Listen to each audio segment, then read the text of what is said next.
أعوذ بالله من الشيطان الرجيم. بسم الله الرحمن الرحيم. تبارك الذي جعل في السماء بروجا وجعل فيها سراجا وقمرا منيرا، وهو الذي جعل الليل والنهار خلفة لمن أراد أن يذكر أو أراد شكورا. فعباد الرحمن الذين يمشون على الأرض هونا، وإذا خاطبهم الجاهلون قالوا سلاما.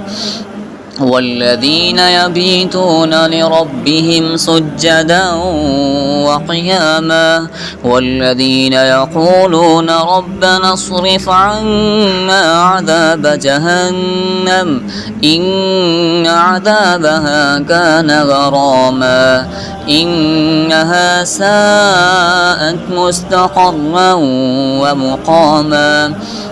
والذين إذا أنفقوا لم يسرفوا ولم يقتروا وكان بين ذلك قواما.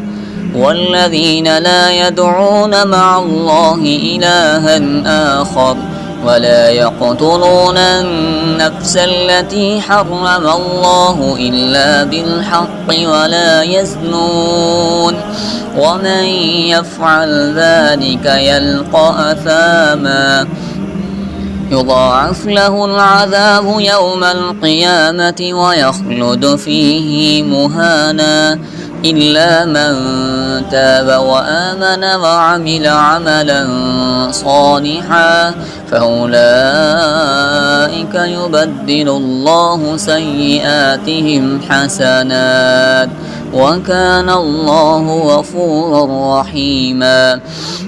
ومن تاب وعمل صالحا فإنه يتوب إلى الله متابا. والذين لا يشهدون الزور وإذا مروا باللغو مروا كراما. والذين إذا ذكروا بآيات ربهم لم يخروا عليها صما وعميانا. والذين يقولون ربنا هب لنا من أزواجنا